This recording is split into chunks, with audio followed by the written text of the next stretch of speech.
ఎప్పుడైనా ఎక్కడైనా మీ చేతిలోనే వార్తా ప్రపంచం. మీ మొబైల్లో, మీ కంప్యూటర్లో, మీ టీవీలో. సాక్షి టీవీ డిజిటల్ ప్రసారాల కోసం లాగిన్ అవ్వండి www.youtube.com/సాక్షి TV. Subscribe Sakshi TV YouTube channel. August 14 India's biggest box office clash జరగబోతోంది. బాలీవుడ్ నుంచి హృతిక్ రోషన్, ఎన్టీఆర్ నటిస్తోన్న వార్ 2 రిలీజ్ ఉంది. సేమ్ డే కోలీవుడ్ నుంచి రజనీకాంత్, నాగార్జున నటించిన కూలీ విడుదల ఉంది. పాన్ ఇండియా వైడ్ గా ఈ మూవీస్ కి కనీ విని ఎరుగని క్రేజ్ ఉంది. రెండు పరభాషా చిత్రాలు అయినప్పటికీ రెండింటిలోనూ తెలుగు హీరోలే విలన్లుగా నటించడం వల్లే కావాల్సినంత క్రేజ్ అందుకున్నాయి. రెండు కూడా 1000 కోట్ల వసూళ్లే టార్గెట్ గా పెట్టుకున్నాయి. 1000 కోట్ల వసూళ్లకు Telugu cinema care of address గా మారింది. కానీ బాలీవుడ్, కోలీవుడ్ కు సోలోగా 1000 కోట్ల వసూళ్లు అంటే అది అంత ఈజీ కాదు. ఆయా ఇండస్ట్రీస్ కు టాలీవుడ్ సపోర్ట్ కావాలి.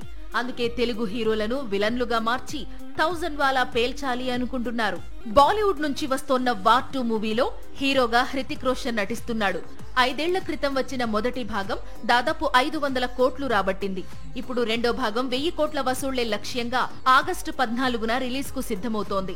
ఈ చిత్రంలో జూనియర్ ఎన్టీఆర్ నెగటివ్ షేడ్స్ లో కనిపించబోతున్నాడని యష్ రాజ్ చెప్పుకొస్తోంది.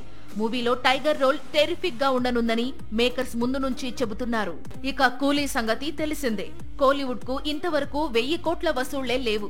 ఈ లోటును సూపర్ స్టార్ మూవీ తీరుస్తుందని అనే అంచనాలు ఉన్నాయి. అయితే ఈ చిత్రంలోనూ తెలుగు నటుడు నాగార్జున విలన్ రోల్ చేయడం విశేషం.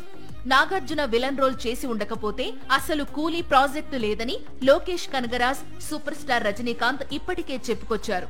మొత్తంగా అటు బాలీవుడ్, ఇటు కోలీవుడ్ రెండు భారీ చిత్రాలు తీసినప్పటికీ తెలుగు హీరోల వల్లే ఈ రెండు పరభాషా చిత్రాలు పాన్ ఇండియా మార్కెట్లో తిరుగులేని క్రేజ్ అందుకోవడం విశేషం.